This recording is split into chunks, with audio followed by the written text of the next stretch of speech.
for tuning in to the Conformed to Christ podcast, where we seek to engage the mind, affect the heart, and call people to follow Christ. I'm Jay Jones, and I'm here for a Text-Driven Tuesday with George Mays. How's it going, George? This is a special Text-Driven Tuesday because it's actually Tuesday. It's actually Tuesday, yep. And this one will be out. It's going to be out Tuesday, Okay. but late. Late. I'm gonna get it done and get it uploaded Okay. and all that. But usually when people wake up on Tuesday, it's out. Right. But not this Tuesday. So why are we doing it on Tuesday, Jay? Why couldn't we do it yesterday and have it drop this morning? What everyone looks forward to on Monday happened for me Monday. It was great Monday morning. And my water heater was out. Okay. So, yeah, it was worse than out. It was like tripping my breaker, okay. electric breaker. Yeah. So, thought I figured out what was going on with that, because sometimes your heating element, if it's like corroded, it builds up like those deposits and stuff. Yeah. You can see from the outside, even if there's a lot of it, and that can cause the connection to like to not arc, because it's not like a big deal. You can't see it, but it makes connection with the tank, and that'll trip the breaker. So I replaced all that stuff. I'm like, oh, this is too easy. We'll get it done. And then I turned it on and heard a pop. So then figured out what happened. It's wired, the electrical wiring on top of it actually did arc. It was like kind of burned up there. So Oh, wow. had to get the electrician to come out and got it taken care of. But How long did that take? for him to do that, For the whole thing, the whole process? once I got all the parts and everything, I swapped the parts out. That probably took me 20 minutes, but driving into town, getting the parts, getting back, replacing it, then it messes up again, finding it. I think he finished about with the electrical stuff around 4 o'clock. Yeah. Yeah. That's a day, huh? And then I woke up this morning and there was water. So I'm still not done yet, because now I've got to find out if that water was from when I fixed it. Yeah. Or if it's actually leaking water now that I moved it. Because if you move plumbing, if you mess with any plumbing, right, there's nothing wrong with it. Yeah. Something else breaks and it leaks. Okay. It's just how it is. Yeah. So you don't mess with stuff if you don't have to. Yeah. So now that's what I was messing with all morning. Well, not all morning. I ran up here because I had to listen to your sermon. All right. So I'm going to interview you. I'm going to interview because I wasn't here Sunday. Right. When you preached this, I was at another church preaching. Playing hooky. Yeah, preaching over at Josh's church. Uh-huh. And so I hadn't been able to listen yet. So, been a great Monday, Tuesday. Yeah. Sounds like it. Mm-hmm. I know our hot water heater went out, I don't know, 4 months ago. Just sitting in my living room on a Saturday morning and hear like a waterfall. What's happening? Go out to the garage and... Did it drain out your garage? It was just letting loose. Just water coming out of that overflow pipe. Mm-hmm. Yep. Did it go into the garage? Oh, yeah. So not in the house? Not in the house. That's good. No. Yeah. Not Sometimes it goes the other way. Yeah. So here we are on a Tuesday. It'll come out. People probably wonder, like, where's this thing been? Why is it? That's why. Okay. All right. So, I've already had someone ask me. Yeah. So we're back Text-Driven Tuesday. First one back from the break, and you're back in Hebrews chapter 3. Mm-hmm. And so we're going to walk through that. Before you read, it's been a long time since I've been in Hebrews. Yeah.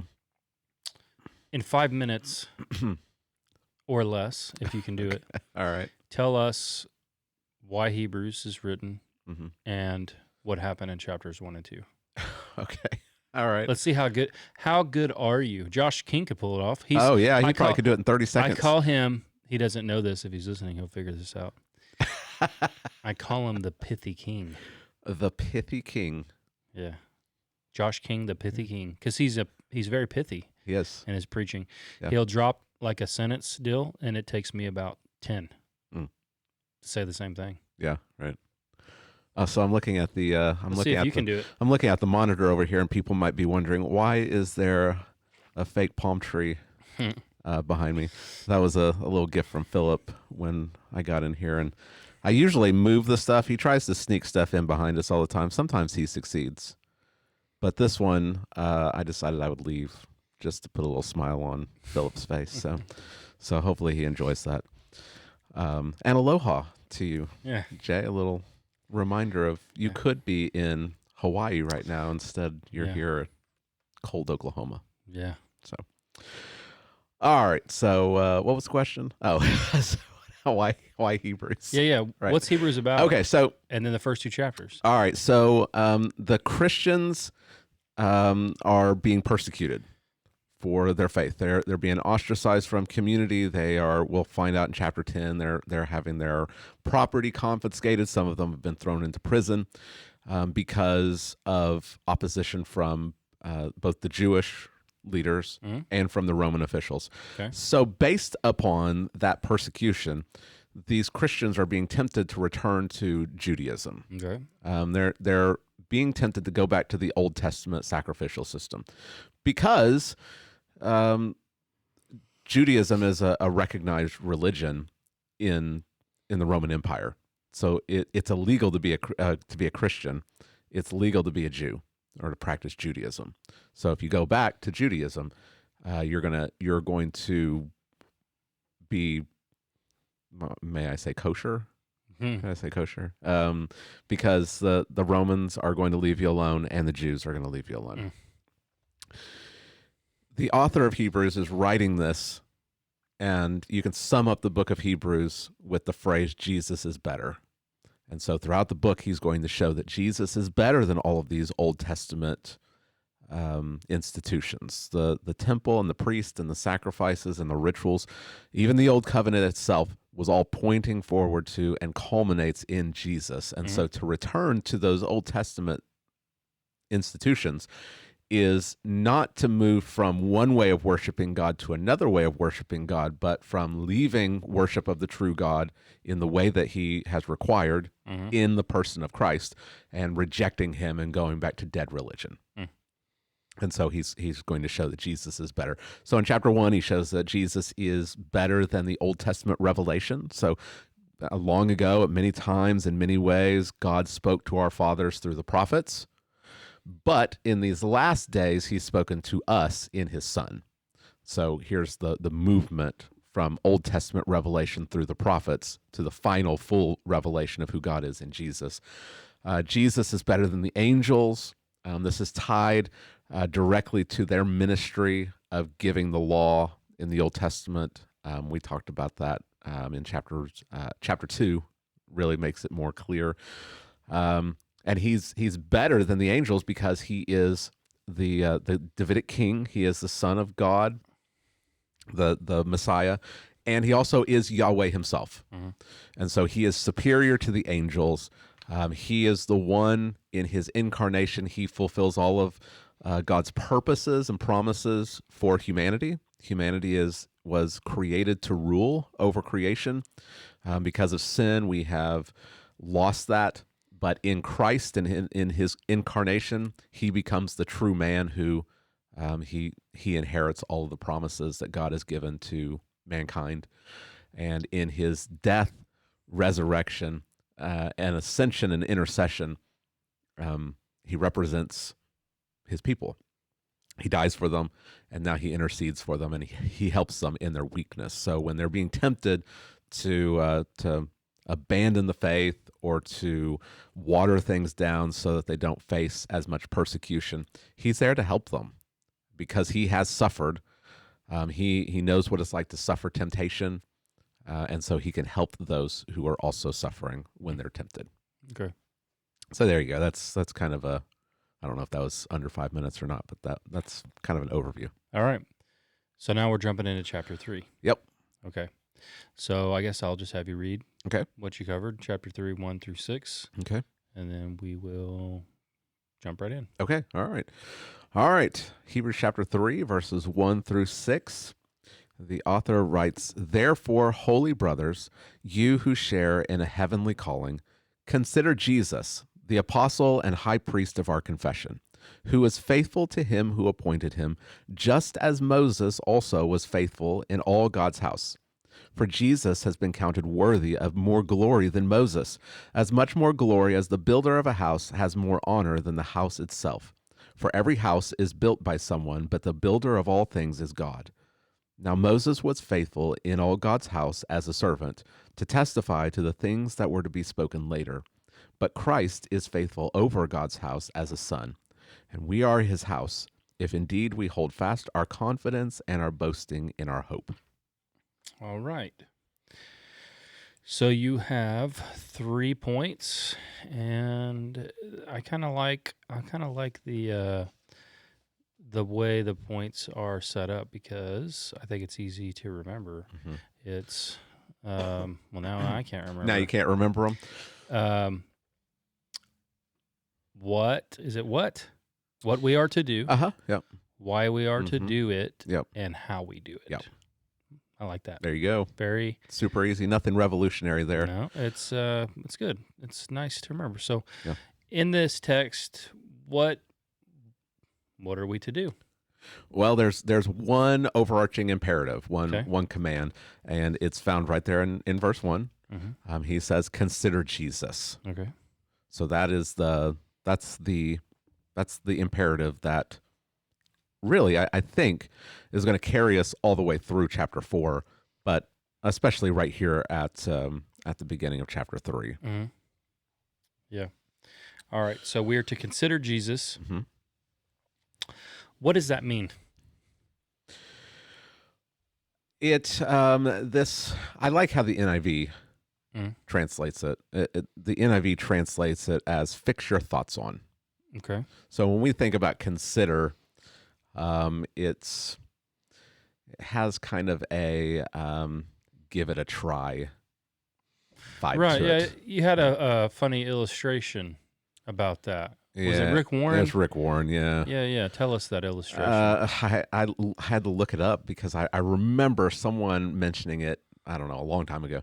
But I looked it up, and there's a video of him on Fox News, and he's being interviewed by Sean Hannity.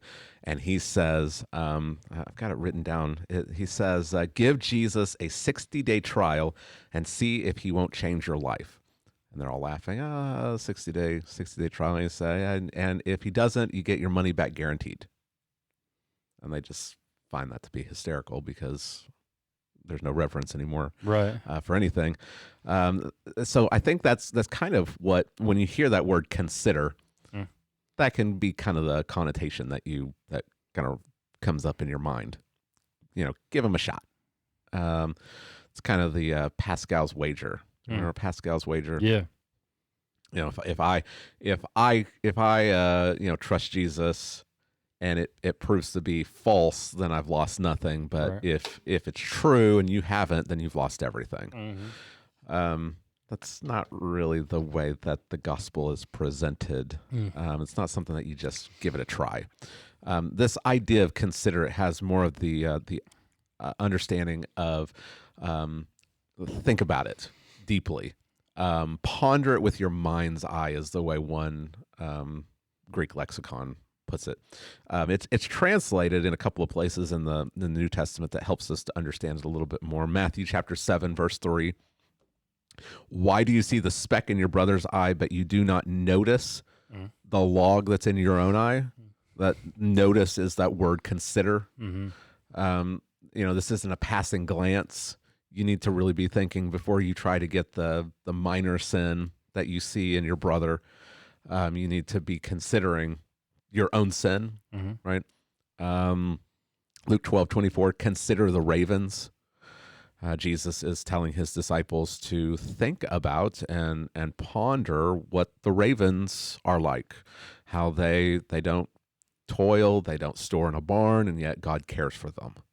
Right. So this idea of considering Jesus, it's not a passing glance.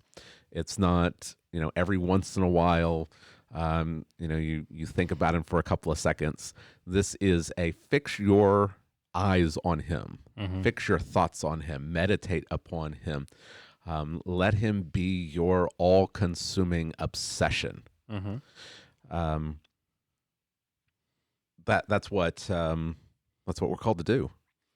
And there's this therefore, because of all these things in chapters 1 and 2 of who he is, fix your thoughts on him. Fix your thoughts on him. I used tried to talk to the kids in the sermon, and I said, kids, think about your favorite Christmas gift. You probably can picture it in your mind. Mm-hmm. You know exactly where it is in your room. When you go home, your parents probably aren't going to have to tell you to play with it. Like, you're probably going to want to play with it. This probably applies for adults also. What'd you get for Christmas, Jay? You get anything good for Christmas? Went to Hawaii. Went to Hawaii. That was just it. Yeah, saved up all our money to go eat food at Hawaii. The rest was covered by my folks. Yeah, because it's their 50th anniversary. They took us all out there, so we just saved up our money so we could eat. It's a good thing we did too, because it's expensive in Hawaii, George. It is expensive. I don't know how people live there. All right, so you can fix your thoughts on the things that you did in Hawaii, right? Sure. Like, no one has to tell you. Enjoy yourself in Hawaii. Think about those memories with fondness. Like, you're just going to, right? That's what we need to do even more with Jesus. We fix our thoughts on so many things. We're so enticed by all of these other things, and we need to be considering Jesus. He needs to be what we are fixing all of our attention on. So if we go into the historical background of like why he's writing, you brought up before. Yeah. Do you see this as like step one, maybe for people apostatizing?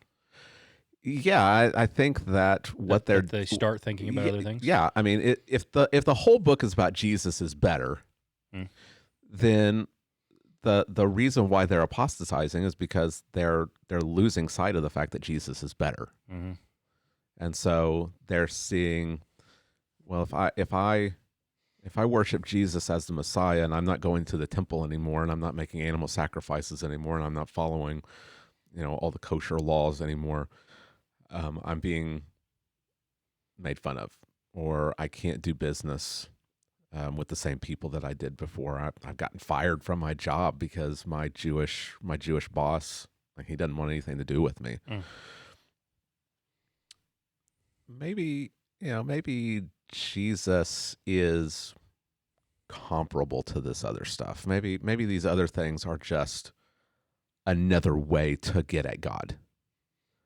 And so they're taking their eyes off of Jesus and they're saying, well, what's the harm of, I've been doing it my whole life. What's the harm in taking a lamb up to the temple and making an animal sacrifice?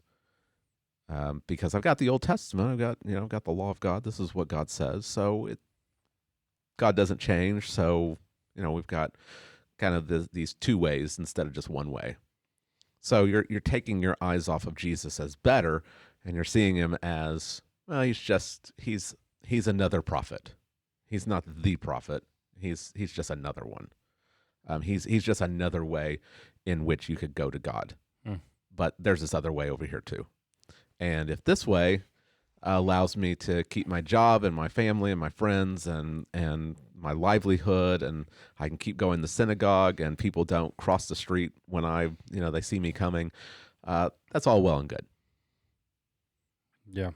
So I would say that, yeah, that's where you're going to start drifting.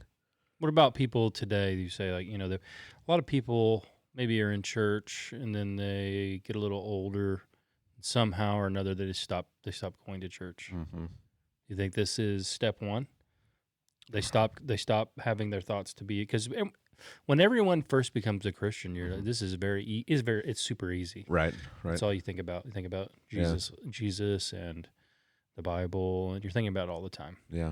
So do you see, like, today, step one, people stop thinking about Jesus.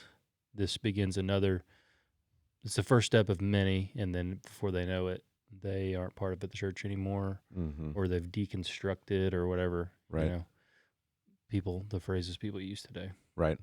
Well, you listen to these deconstruction narratives, and they're talking about all this other stuff. The church has been unkind to me. There's been abuse or misogyny or you just name something, right? Right. Um, they've already, like, they're not talking about the thing that really matters. Mm-hmm. They're not talking about Jesus. Because they've gotten so focused on all this other stuff that becomes preeminent for them. Mm-hmm. I'm going to leave the church because of the people, or because of the institution, or the leadership, or whatever it is. I mean, they all start to kind of run together once you start listening to them. They all just kind of start running together. But Mm-hmm. what they don't realize is that they've made those things so ultimate that when they let you down, you're going to leave the church. They're not supposed to be the ultimate. Like, you're not supposed to come and worship at a church because the leadership is just so amazing all the time, Mm-hmm. and they never make any mistakes. They never misspeak. They never, become so zealous that they trip over themselves. You go to worship Jesus, and you go to worship Jesus with other believers because that's what Jesus wants you to do. Mm-hmm. Because Jesus knows what's best for you. So without saying it, they already have done it. They already have taken their eyes off of Jesus. They've already stopped thinking about him as ultimate, because they put all these other things up at the top of the list. Mm. And even people that don't deconstruct, people that just kind of drift away from the faith. We saw that in chapter 2. There's danger of drifting. Mm-hmm. You drift because you've lost your anchor. And what is the anchor? Well, your anchor is trusting in Christ. Like, you're holding on to him. So when these people, they start to drift, it's because they've taken their eyes off of Jesus and they start putting it on other things. Well, I don't have to go to church today because, I was up late watching the game, and I'd just fall asleep in the church service anyway. Like, you've already taken your eyes off of Jesus as the ultimate. You've completely forgot. Like, my priority is to meet with Christ Church on the Lord's Day to worship Jesus, so I should plan accordingly. Right? So you already have done it. You already have taken your eyes, and that we've all been there, right? Mm-hmm. We've all stayed up too late on a Saturday night, and drifted off on a Sunday morning. That's just one example. But I think if you were to interview people that haven't really consciously left the faith, but have, over the course of time, they've stopped coming to church, and they'd still call themselves a Christian, but they just don't do anything that you would really associate with being a Christian. I think that if you really dug down deep, you'd see that they have lost sight of Christ as better than everything else. Mm-hmm. And so they've just made these compromises, these little compromises that taken by themselves don't seem really big. Right. But when you compound them together and you look back over the course of a couple of years, you say, man, I'm gone. Yeah, it's like the reverse. Like, there's this way of becoming excellent at something. It applies to other things, but we apply it to sports in our house. So the idea, like, if you have lofty goals to be like very excellent, like say at baseball, right? So for Drake, or even for softball, but Drake, college is coming sooner. The idea is to be only slightly better today than you were yesterday. And if you have that mentality and you do something today, like a lot of people think they need to practice 2 hours a day. If you just spend 15 minutes today and you're a tiny percent, 1% better today than you were yesterday, well, what happens in a year? You're a lot better, right? That compounds. The same thing happens in reverse, I think, when it comes to in the Christian faith. If there's only these small, sometimes it's a drastic, I apostatize, problem of evil's involved a lot of times with that stuff. But sometimes it's just like what you're saying. It's a little tiny bit today Yeah. And then tomorrow it's a little bit more. The next day it's a little bit more. So small you can barely even notice. Right. And then in a year or 2 years, well, now you're not even involved in the church at all. Yeah. And maybe you don't even recognize yourself. Right. Yeah. So you got to be really careful. I mean, you bring up sports, and I'm sure that you're instilling in your kids a love for Jesus. They're going to have to be really diligent to do this because sports can become all encompassing. Right. And so much of it is on a Sunday. Like they've got to be doubly diligent to make sure sports is what I'm trying to be really good at, but it's not ultimate. Right. Right. And that can apply for people with all kinds of jobs, all kinds of hobbies, family obligations. I mean, I think the way you do this is to cultivate, like, not just within your children, but within yourself and in your family, and the idea of how transitory is that? Did I just make that word I think up? you might have slipped on that one. Transitory. Transitory. I think is what you're. That's what I think that's what you're going for.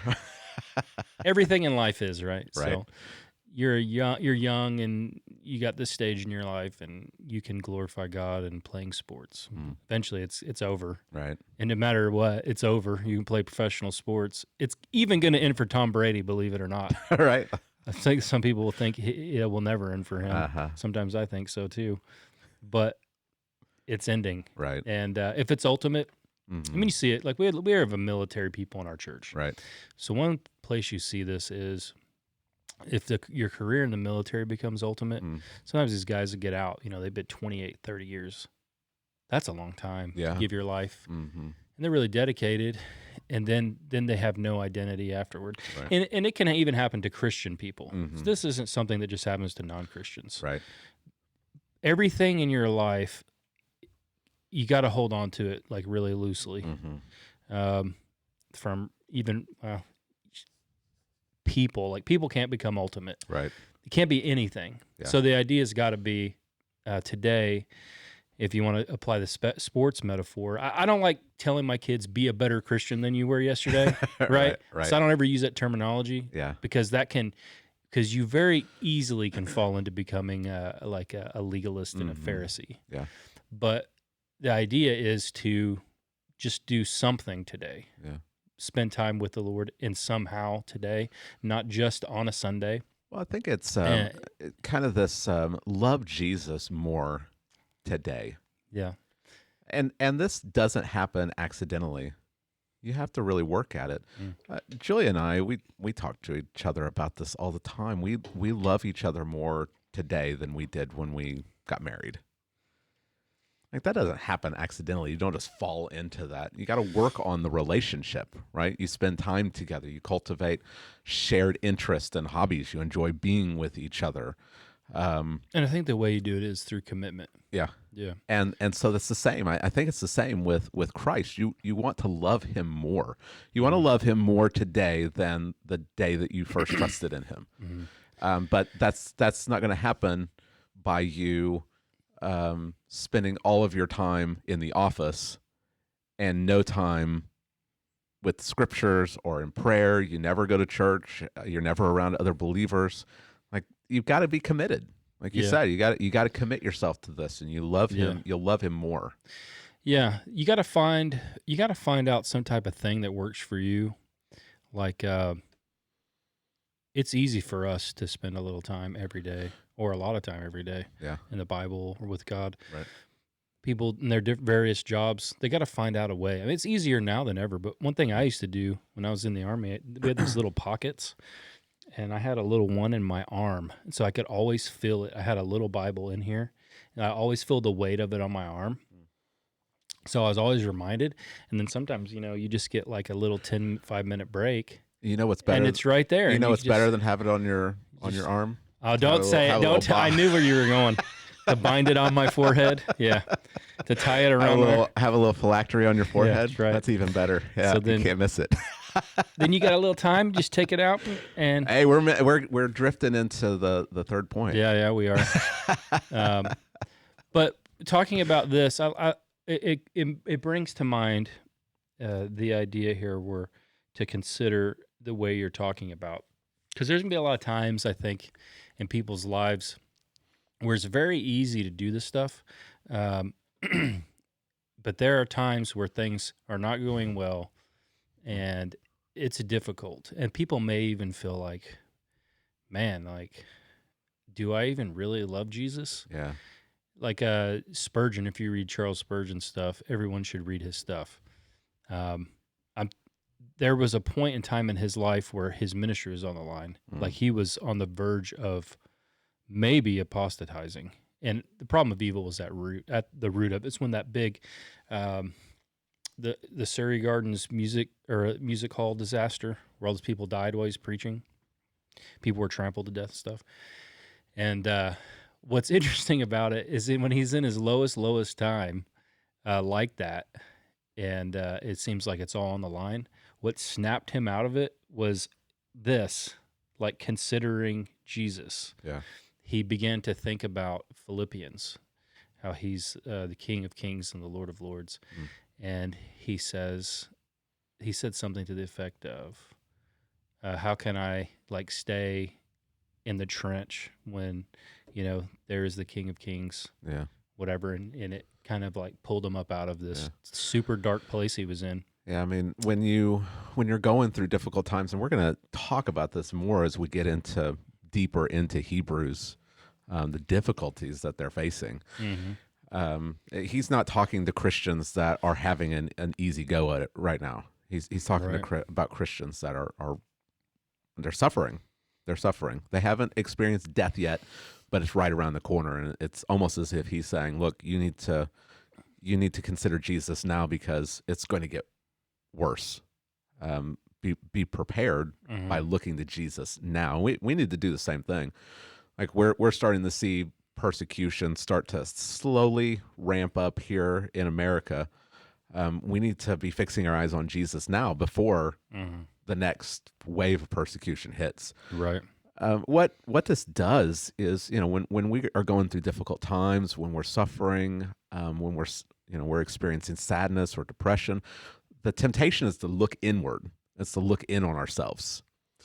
And we get so that our feelings become all encompassing. And what this does, consider Jesus, it takes us outside of ourselves. You got to look outside of yourself. You don't look inside of yourself for the answers. You don't try to pep talk yourself. You don't try to, pull yourself up, talk yourself out of depression or whatever. You look outside of yourself and you fix your eyes on Jesus. Right. That's where your hope comes from. Your hope doesn't come from inward. It comes from outward. It comes from the Son of God, the King of Kings, the Lord of Lords, the captain of our faith, standing there. Right. Yeah. Yeah. And it just, for me, I know personally for me, I can get really frustrated with stuff. Yeah. Because of what goes on in the church world. Like you look around at the church world, it's like such a mess. Yeah. And if you do that, if I do that all the time, it'll just get me like in a really bad place. Yeah. Where I'm like irritable, even angry, and then but then I realize this is just, don't worry, whatever. You need to get back to get back to Christ. That's it. Yeah. He'll deal with people. Right. When he, in his time, in his way. It's easy to get frustrated with church stuff and with church people. Even before I became a pastor, I mean, you're not going to get along with everyone in the church all the time. You're not always going to see eye to eye. We're all individuals. We all have different personalities. Not every personality is going to mix with each other. Some person's going to make a decision that you disagree with. Fix your eyes on Jesus. Work through those things in a biblical way, but fix your eyes on Jesus. Yeah. And if you don't, you're going to become dissatisfied with the church. You're going to be grumbling against leadership. You're just going to church hop. And what you're going to find when you go to a different church is people that you don't always get along with and you don't always agree with. Leadership doesn't always do things you like because there's no perfect church.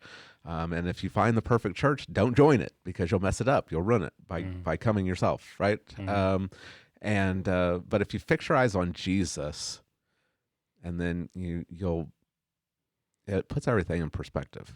Mm-hmm. Yeah. Okay, so now that's what to do. What about why? Why we do it? And he lists several things. I probably put more Yeah, I didn't really subcategories in yeah, here than I didn't. I mean, I just kind of went through them. I didn't write. Here's one. Here's two. Here's right. three. Yeah. Just kind of pointing them out as we went through the text. Mm-hmm. I mean, the first thing is you got the therefore at the beginning of verse 1, which Uh-huh. reminds us of chapters 1 and 2. Mm-hmm. I mean, of who he is. He's the full and final revelation of God. He is the son of David. He's the king. He is God himself. He is our elder brother. He's the one who has lived and died and represents us and intercedes for us. But now as we go further into chapter 3, we see he's the apostle and the high priest of our confession. So as the apostle, he speaks to man on behalf of God. He's the sent one. God sent his son into the world to communicate to us who he is. That's who Jesus is. As high priest, he represents us before God. And so in his life, death, resurrection, he intercedes for us on behalf of God. And this idea of apostle and high priest, it's really anticipating chapter 12, verse 2, where he is the author and finisher of our faith. And so he is the source of our faith. He is central to our faith. He's not just another individual in a long line of individuals throughout the Bible. He's not just another character. He is the central character. He is the hero. Mm-hmm. So look to him. Consider him. Fix your eyes on him. He's not just, and I brought this up, that I think that a lot of people, they've been raised to read their Bible as kind of this moralistic example text. Mm-hmm. So be like Joseph. Right. Be like Moses, be like David, be like Daniel. And then you get to the New Testament, be like Jesus. Mm-hmm. Like here's a bunch of individual characters that they're examples for us on how to live, and you get to Jesus, and well, here's another one. He might be a better one than them, but he's just another character. But that's not how the Bible presents Jesus. The Bible presents him as, here's the one that all of these other figures have been anticipating. So Moses is anticipating Jesus. David is anticipating Jesus. Daniel is anticipating Jesus. And so everything they have to say, their lives are all pointing forward to Christ. So he's not just another character. He is the central character. So fix your eyes on him. If he's the central character, and he's the central character in all of history, and the whole reason that we exist is for him. If that's true, then we need to fix our eyes on him. And to fix your eyes on anything else would be ridiculous. So many people are wandering around asking, what am I here for? What's the meaning of life? What's the purpose? It's found in Jesus. So fix your eyes on him. Consider him. Think about him. Meditate upon him. Know him. And what other reason do you need, right? if he is the whole reason that there is something instead of nothing, that the whole reason God said, let there be light in the first place was so that Jesus would be glorified. Maybe we should orient our lives around him. Mm-hmm. He also is compared with Moses. Mm-hmm. Right. So here is verse 2. He's faithful to him who appointed him. So God sent Jesus, appointed him to do a work. He was faithful to him, just as Moses also was faithful in all of God's house. Mm-hmm. So we've got this comparison, this one-to-one comparison. Moses is faithful in the Old Testament. Jesus is faithful in the New Testament. Yep. But he says something that is really explosive in verse 3. Mm-hmm. He says, for Jesus has been counted worthy of more glory than Moses. Mm-hmm. Here's bringing us back to the theme of Hebrews. Jesus is better than Moses. So he's better than the Old Testament revelation, better than angels, better than Moses. Right? But we don't really feel that full effect. Like we hear Jesus is better than Moses, and we think, Sure. Because we're separated from 2,000 years Right. from the Jewish believers of the first century. Mm-hmm. There really is three monumental figures in Jewish history. It's Abraham, David, and Moses. And it's through Moses that really their whole life is oriented around, because it was to Moses that God gave the law. And the law is not just the 10 Commandments, right? There's laws about what they can eat, what they can wear, what kind of crops they can plant, what they're supposed to do on particular days, how they're supposed to treat their neighbor, like everything about how they're supposed to live. What you got to give a certain percentage of your money, like all of it, everything is wrapped up in the law, and the law was given through Moses. And so for the writer of Hebrews to say Jesus is considered worthy of more glory than Moses, that's just a bomb that goes off in their whole way of thinking, because their whole identity is wrapped up in we follow Moses. And now he's saying, well, someone better than Moses has showed up. It's pretty massive. Yeah. Right. We don't really get it because we're a bunch of Gentiles. Like, I've always eaten ham sandwiches. There's never been a time when that was considered unclean, right? Right. But for them, this would have been massive. I really struggled with trying to figure out, how can I communicate this to the people? Because we just don't get it. It just doesn't hit us the same way. I mean, the closest I could get was the founding fathers, when they formed a republic where the power of governing is invested in the people. That's completely different than the rest of Europe. That was all monarchy. Like, their entire lives, their ancestors going back to great grandfathers, all they'd known was monarchies. And now here's the founding fathers who are saying the power of governing is invested in the people, and the people elect their leaders. Even that is pretty abstract, right? Even that is like, because that's just what we've always known. We haven't known anything different. The other one that I came up with is when someone says that LeBron James is a better basketball player than Michael Jordan. Yeah. Maybe that would be comparable to what a Jew would hear. Jesus is better than Moses. Come on. Yeah. Except it's true, right? Yeah. Jesus is far superior to Moses. It's not just the author of Hebrews that is drawing out this comparison.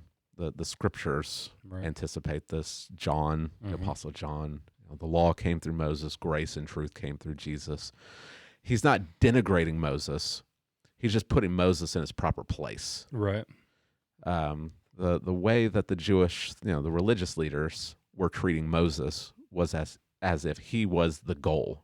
Right. Like, he's the end of all of God's revelation. But that's not how even Moses treated himself. Go back to Deuteronomy chapter 18. He says, God's going to raise up a prophet like me from among your brothers. It's to him to whom you must be listening.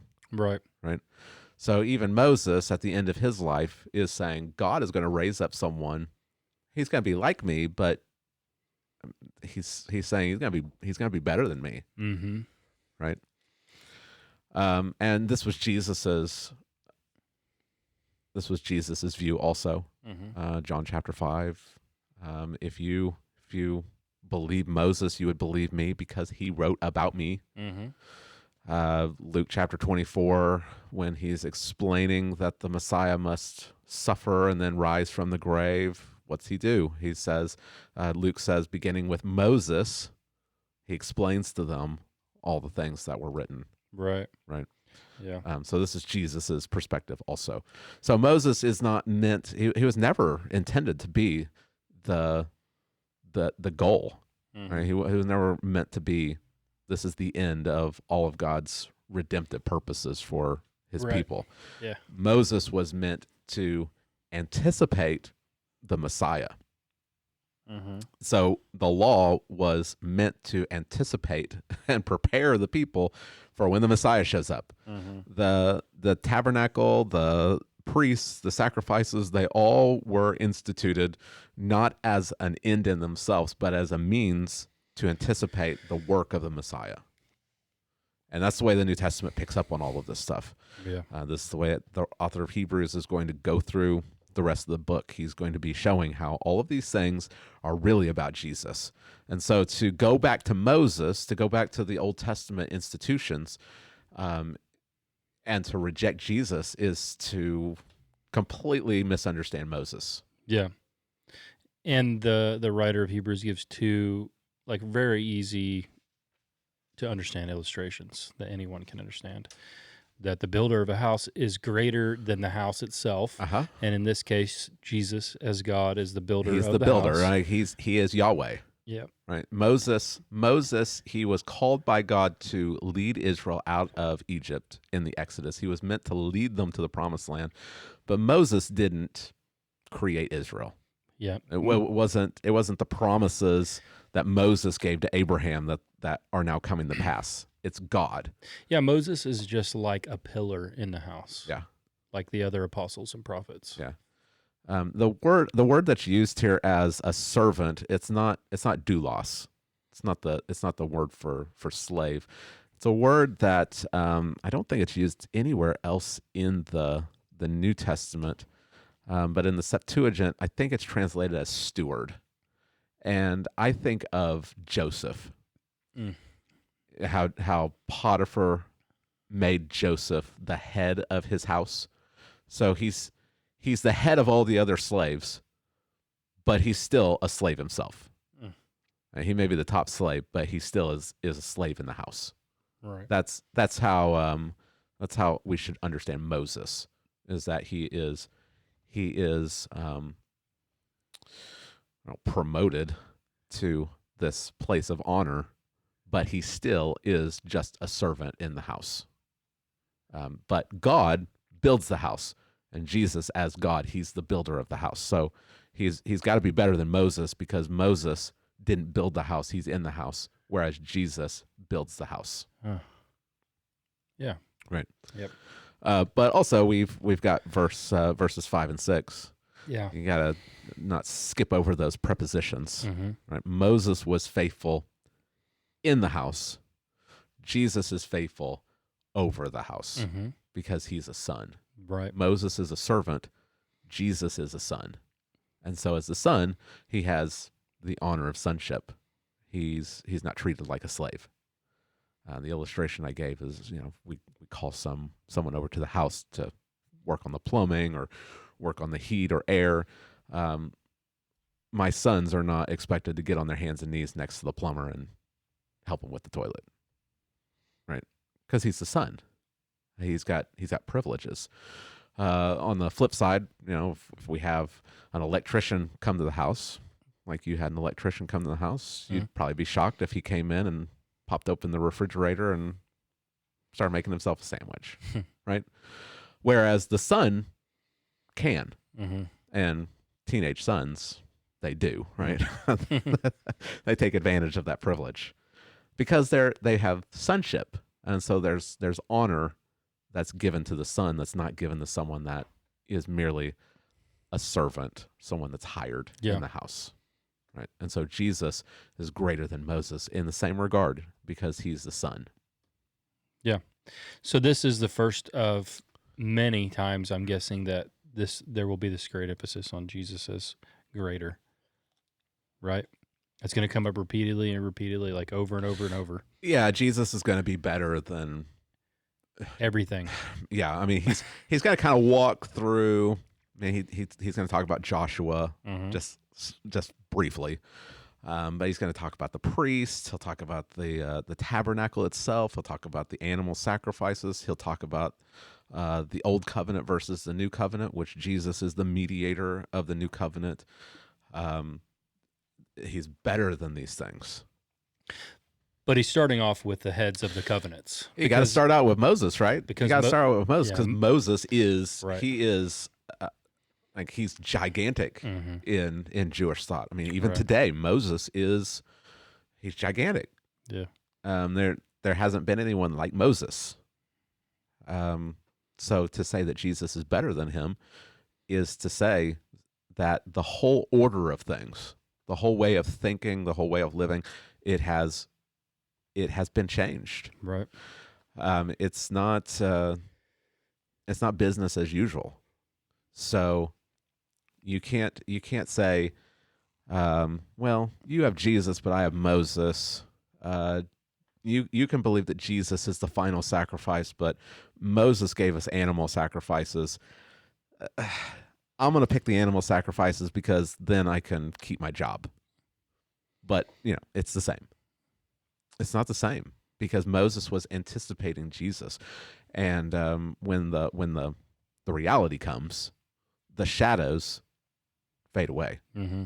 When the sun comes in, the servant fades into the background. Right. Right. Now, this isn't to say that Moses doesn't deserve honor and he's entered into his reward.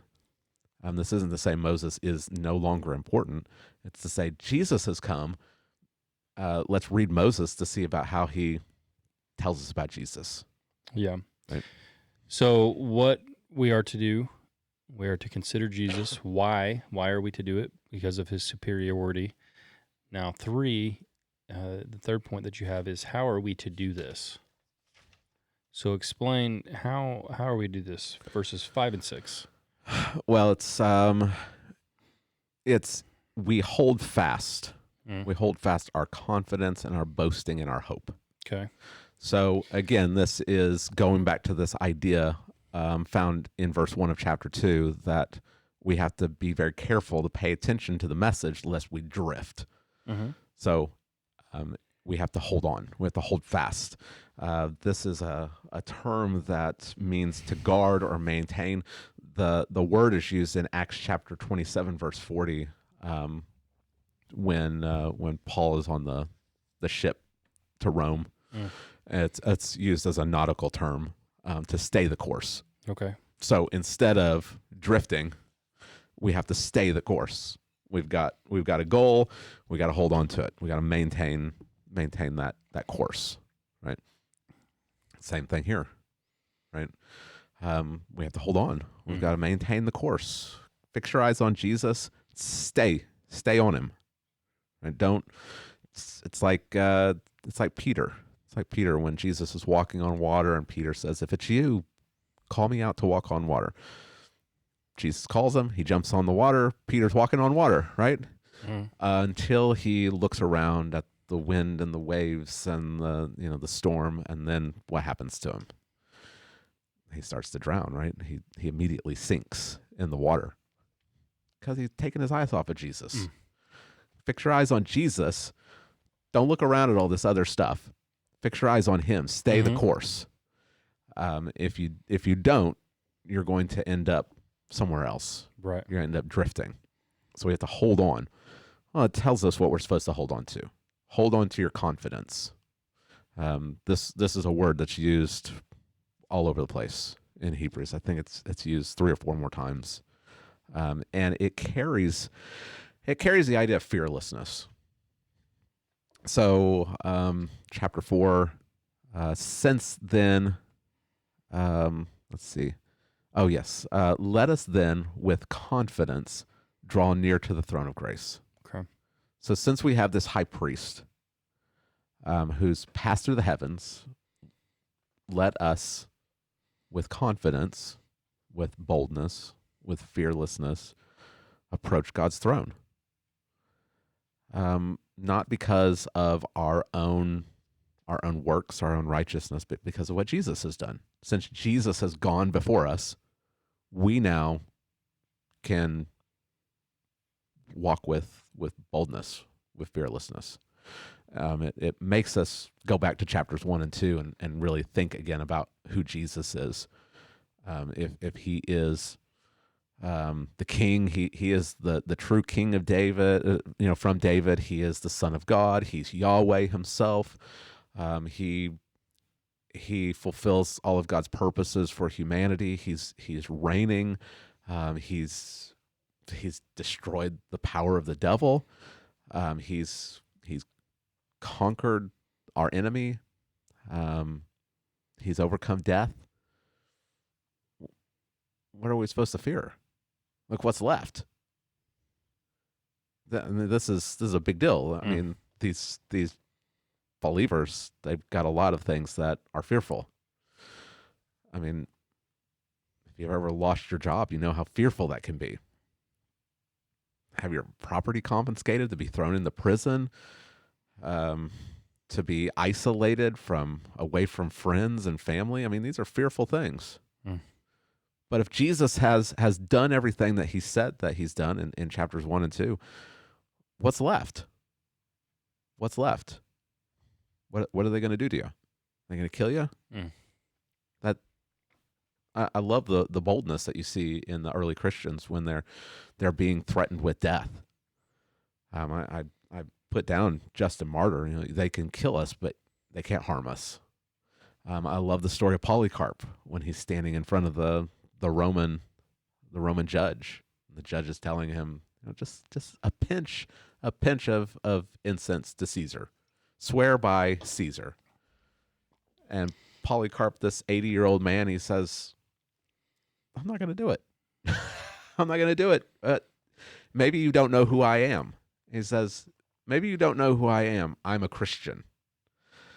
And then I love Martin Luther's quote pretty that good I one. gave. Yeah.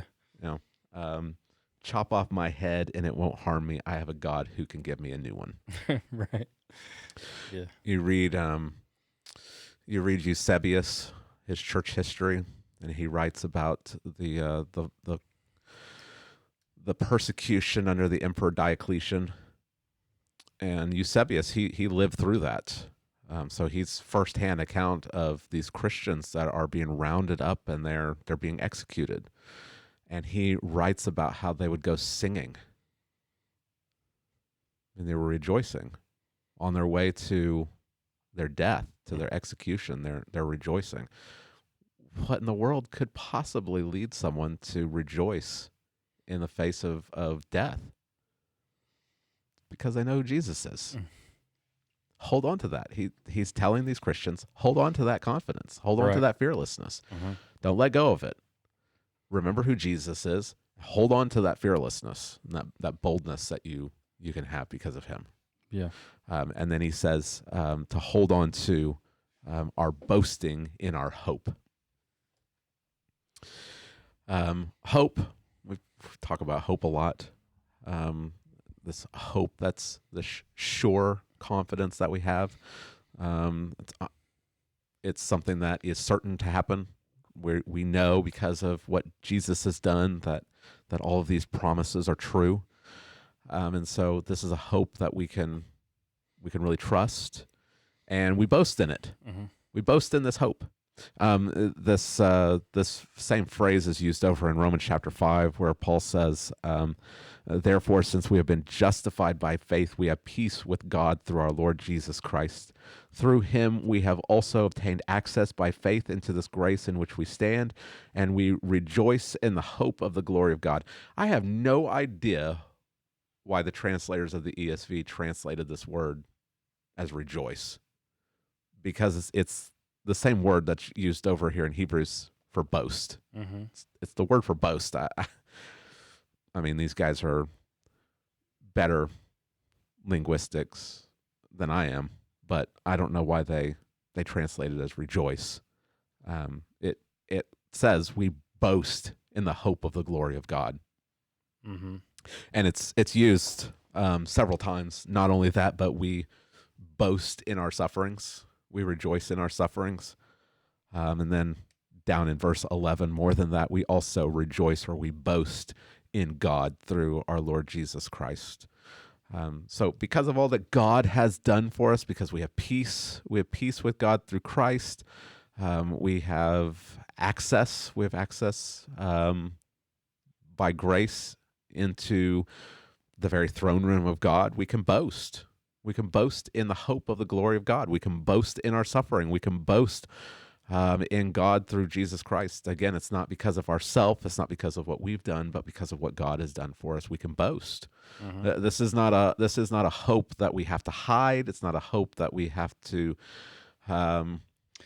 keep secret and that we have to apologize for or make excuses for. This is something that we could shout from the rooftops. We are boasting in God. I couldn't resist looking up the word. So yeah, it's like the basis or the reason of for one's pride. I don't know why they translate it as rejoice. Right. I love that idea of we boast in it. As Christians, I think we're often taught we're not supposed to boast, but that's not 100% true, because the scriptures tell us that let the one who boast in God. Right.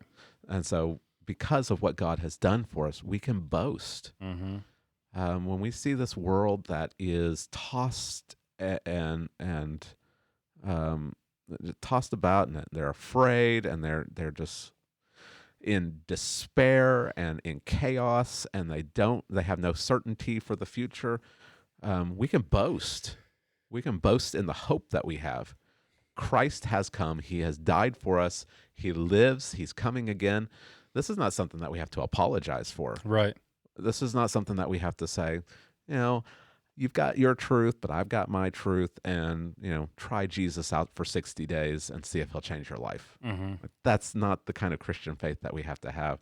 The Christian faith that the Bible tells us to have is one that we can puff up our chest and say, look what God has done for me. So we shouldn't sheepishly go, could you maybe do us a solid right now? Do us a quick solid and accept Jesus as your Lord and Savior. For those listening, that's Babylon B, guys, what they said to Elon Musk. We're going to hit that on Friday, Free for All Friday, but they legit said that. Last question, could you do us a quick solid and accept Jesus as your Lord and Savior? Yeah. I think I would have told Elon Musk, it's cool, you want to go to Mars. I'm going to walk on Mars. Are you going to? And it's not even going to be hard, because I'm going to reign through all the universe with Christ when he returns. Yeah. So I'll go to Mars. I'll go to any other planet I want. Yeah. Then you can boast like that, right? I think we can rejoice. That would have been a better start for him. Yeah, I think we can. I mean, again, we look back at, this is all built on chapters 1 and 2. And if you really grasp what he said, especially in chapter 2, where it says that he has destroyed the one who has the power of death, and he delivers all those who through fear of death were subject to lifelong slavery. He helps the offspring of Abraham. He makes propitiation for the sins of the people. He is our merciful and faithful high priest. All of these truths that they're real. Like this is not some kind of hypothetical situation. It's not some abstract idea. Like, this is reality. Christ has done all of these things for you. You can boast in this. This is not a hope that you say, well, I hope that when I die that I get to go to heaven. The Bible says one day you'll reign with Christ. Right. Yeah. Well, I walk around all sheepy. You know what I'm saying? Again, that's why Luther said, if you cut my head off, he'll give me a new one. That's right. Yeah, it's like, what are you going to do to me? What are you going to do? Yeah. This fearlessness and this boasting in our hope, these are the things that we hold on to when we fix our eyes on Jesus. Yeah. Okay, we're about out of time, George. So people may wonder, say, hey, give me some quick practical things. All right, I'm supposed to do what this text says. Consider Jesus, which is more than just give him a quick glance. Like, I'm supposed to be thinking about him all the time, and that's really going to help me to persevere. And that's what I'm to do and why I do it, because he's superior to everyone, starting with Moses, Old Covenant. And so how do I do that? Yeah. Right? So you gave these kind of bigger reasons how, but still the question might be, how can I be doing that, holding fast this confidence and this having this like boasting in our hope? How? Yeah. Like, what are practical steps, ways to do that? Yeah. Yeah. So I just gave a list of practical things to help people, because you hear this, it's kind of abstract. Fix your eyes on Jesus, fix your thoughts on him. But then you just kind of say, go along, little Christian, and good luck. And there's really practical ways, nothing groundbreaking, things that we've probably talked about, I don't know how many times on the podcast. But again, it's always good to be reminded of these things. First thing that I put was preach the gospel to yourself daily. This is reminding yourself of who God is, reminding yourself, I'm a sinner. I need Christ, repenting daily, trusting in him, remembering that you're standing before God, your righteousness, your peace with God, it's not based upon yourself, it's based upon Christ alone. Right. And remind yourself of that. The gospel is not just something for someone who's not a Christian to become a Christian and then you just move on from it. The gospel is for a Christian every single day. Yeah. Our whole life needs to be grounded in the gospel. And that simply is considering Jesus, I think. Fix your eyes on Jesus. If you remind yourself of the gospel every day before you get up out of bed, you can't help but think about Jesus and what he's done for you. Regular studying, meditating upon, and obeying God's word. We can often, I said obeying because we can get really stuck on reading and studying, but we don't actually do it. You got to do it also. And I very intentionally put regular instead of daily, because I think that a lot of Christians, they get really beat down by this idea you've got to have a quiet time every single day and it's got to be this long, and if you don't, you're sinning. You don't see that in the scriptures, right? You don't see you got to have a 30-minute quiet time every single day or you're not a good Christian. Now, is it wise for a Christian to spend time with God's word every single day? I think so. Have we been given an embarrassment of riches? Like, we own a Bible, right? You're using a Bible on your phone.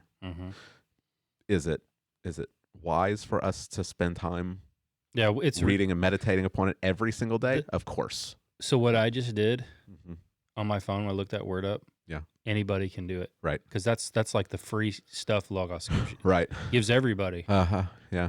It's crazy time. Yeah. So should we be faithful with the things God has given to us? Absolutely. And I think that we'll be accountable to whom much has been given, much will be required. We've been given so much stuff. So we need to be regularly studying and meditating upon and seeking for ways in which we can put God's word into practice. And again, if you're fixing your eyes on Jesus, you think about the things that you love. Do you love Jesus? Yeah. Your pastor shouldn't have to beat you over the head with the family Bible in order for you to think about Jesus. If you love him, you'll think about him. Yeah. I like sports metaphors. Paul does too, though. So, and if you just take off, like this was Christmas break, right? If you're an athlete and you just took 2 weeks off, man, you're going to be struggling when Christmas break's over. Yeah. But a lot of times Christians will go in this long, they'll do the same thing, and they think nothing will happen. Yeah. Like, you don't accidentally become more conformed, right? Right. Now, if you belong to Christ, if you're legitimately his, he'll discipline you in love like he would, like you would do your own children. Yeah. And it's going to pull you out of that. But you can't just you atrophy. Like your muscles would atrophy, right? You're going to spiritually atrophy. So it's having some type of a regular, like you said, if you miss a day, it's not the end of the world. Don't beat yourself up over it, because you're not violating like a specific command. There's no explicit command. Read the Bible every day, because if someone in the Bible had done that, then the majority of Christians would have been violating it because they didn't own a copy of God's word. Don't go on vacation from Jesus. Right. I don't. That's like something I've kind of had in my head for a long time. So whenever we go on vacations as a family, like I always want to tell my kids, like, we're on vacation, but we're not on vacation from being Christians. Right. So you go to the beach or whatever. Seize the opportunities to teach your children and to be teaching yourself. Yeah. And then go to church on vacation. Yeah, find a church. Find a church. Like we went to church on vacation in Waikiki. Yeah. Waikiki Baptist. Okay. And it was interesting. Yeah. I learned that I think the Southern Baptists had a strategy because this was a Southern Baptist church.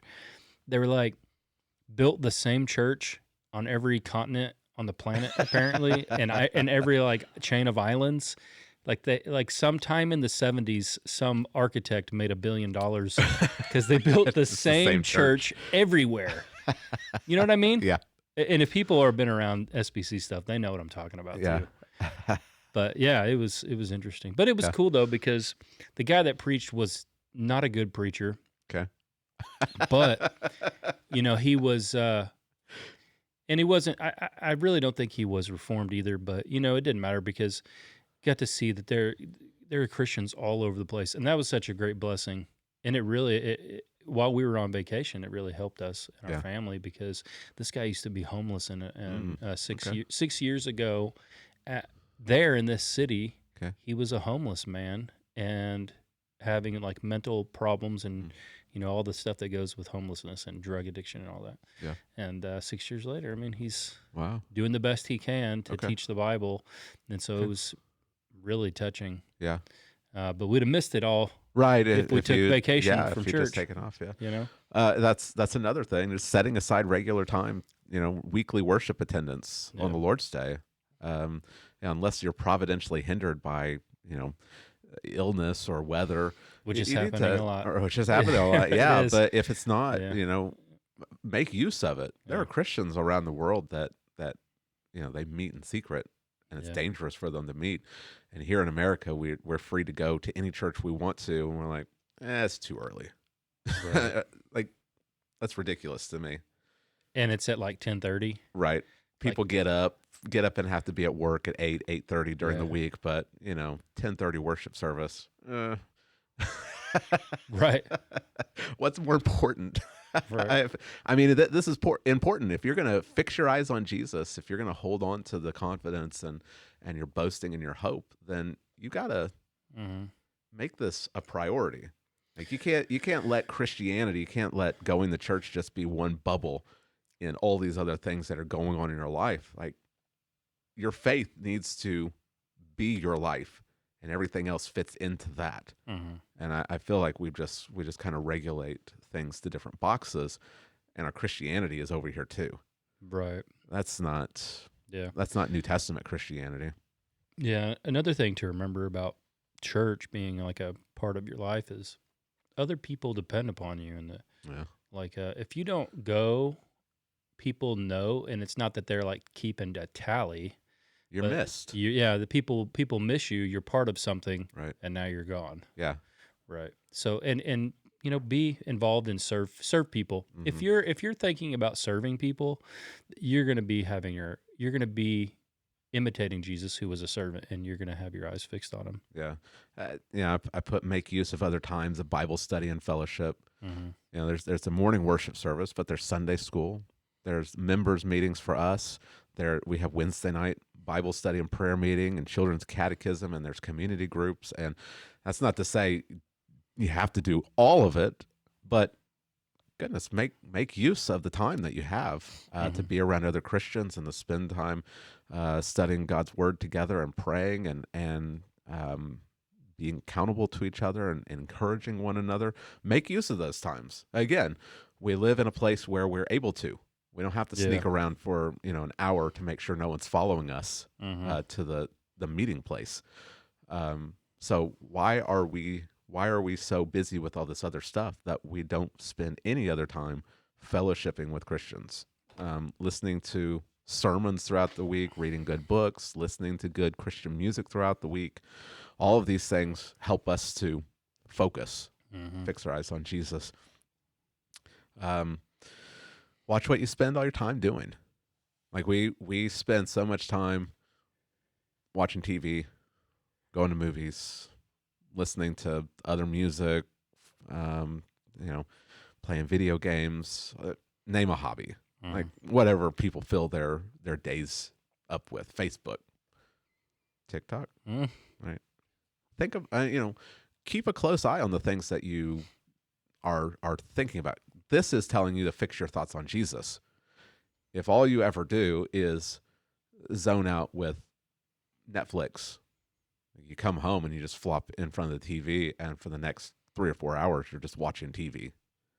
You're probably not fixing your thoughts on Jesus, right? So think about what you're spending all of your time doing. That's not to say throw your TV in the trash, never go to a movie. It's saying examine your life and see what you're spending all your time doing. Yeah. Because again, you think about what you love, and so what are you thinking about? Have deep conversations with other believers. Don't be content with just the surface level. How you doing? Like really be involved in each other's lives. And this goes back to, weekly worship. Don't sneak in after the service has started and then jet as soon as the service is over with. Yeah. Like be invested in each other's lives. That's how you serve one another and love one another.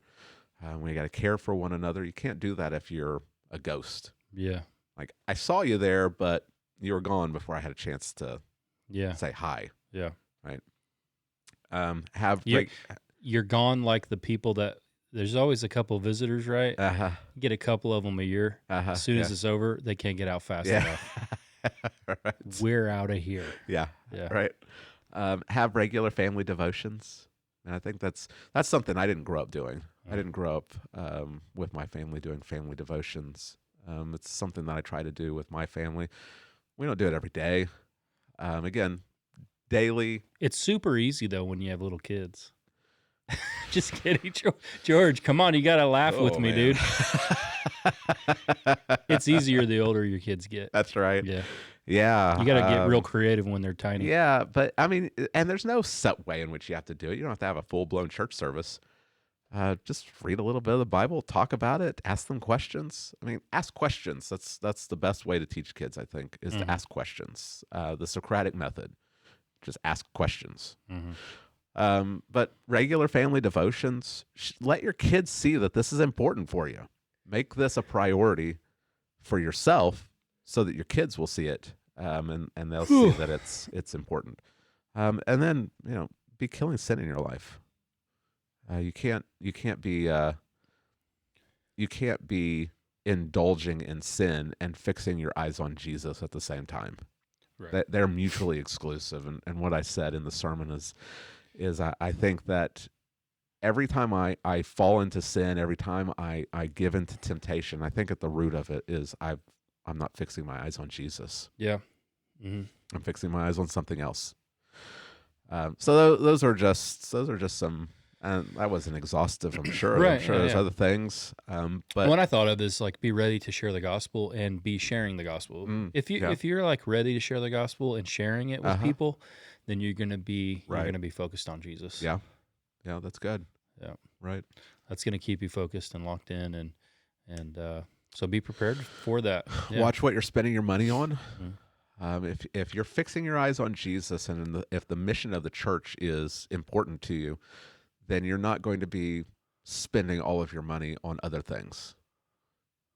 You're going to have some money set aside for the mission of the church, right? You're going to want to support the church. You're going to want to support church plants and missionaries, and you're going to want to do those things. So your priorities are going to reveal: are you fixing your eyes on Jesus? Yeah, right? For sure.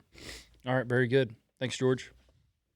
Looking forward to the next one. Yeah. And coming up Friday, I guess we will do the Babylon Bee interviewed Elon Musk thing and kind of show that. And it was super cringeworthy.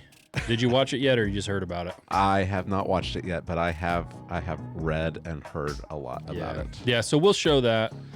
Yeah, very, very disappointed about that. And then who knows what else will come up this week. I'm sure some type of crazy things. Who knows? And we'll discuss it. So thanks for checking us out today. Conformed to Christ. Hopefully this has been a blessing to you and has helped you to understand Hebrews a little bit better, Hebrews chapter 3. And you understand how we're to be keeping our eyes on Christ and why we're to do that and some of the ways that we can do that. So if this has been a blessing to you, please give us a like, subscribe, share, maybe even write us a review and pass it along to your friends. So thanks for checking us out. See you next time.